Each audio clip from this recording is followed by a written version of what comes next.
dengannya. Ada kisah yang lain Bapak Ibu sekalian, seorang budak, dinukil juga, dia sangat soleh. Karena solehnya, waktu lagi diperjualkan, belikan di pasar, maka ada seseorang orang soleh juga kaya beli dia. Lihat ini orang kelihatannya soleh.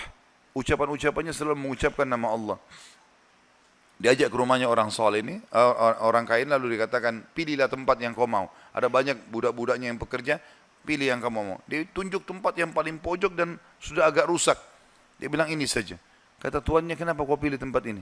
Dia bilang karena tempat ini akan menjadi indah kalau digunakan berhubungan dengan sang raja, Allah subhanahu wa ta'ala. Kata tuannya, baiklah terserah. Diperbaiki sama dia, kemudian dia mulai ibadah. Tuannya satu malam merasa gelisah. Dia tidak bisa bergerak, ya, tidur maksudnya. Maka dia bilang, saya keluar, saya kontrol rumah, saya lewat di rumahnya atau di ruangannya budak gitu. Saya lihat atap rumahnya seperti terbuka dan ada cahaya yang masuk ke dalam. Malam hari, zaman dulu tidak ada penerangan lampu kayak kita. Maka dia bilang, saya intip di celah-celah dinding ruangan tersebut, saya temukan orang itu sedang sujud kepada Allah dan cahaya sedang turun di atas kepalanya. Maka saya dengarkan doanya dari malam sampai pagi. Dan selalu dia ucapkan, setiap dia minta hajat, lalu dia mengatakan, ya Allah, penutupan doanya, sesungguhnya kalau bukan karena haknya Tuanku sekarang ini, yang aku harus berikan, maka aku akan habiskan seluruh umurku ibadah kepadamu.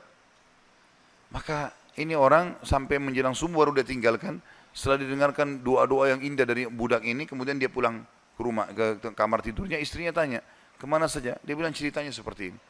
Istrinya awalnya tidak percaya. Dia bilang, baik, besok malam kita sama-sama ke sana. Besok malam diajak istrinya, dilihat. Terjadi hal yang sama. Cahaya yang terang, orangnya lagi sujud, dia ucapkan kalimat-kalimat doa yang mulia sama. Akhirnya mereka sepakat suami istri, kita bebasin aja budak ini. Ketuk pintunya menjelang subuh, kami sudah dengarkan doamu semalam, kami bebaskan kamu.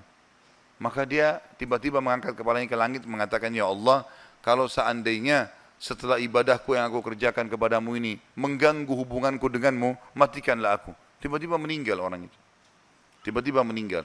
Tapi di sini saksi bahasan adalah bagaimana kedekatan seorang budak pun posisinya, dia seseorang yang sangat miskin, susah diperjualbelikan, tapi kedekatannya dengan Allah tidak mengganggu pekerjaannya, dan itu tidak penting bagi Allah subhanahu wa ta'ala. Seseorang harus tahu masalah ini.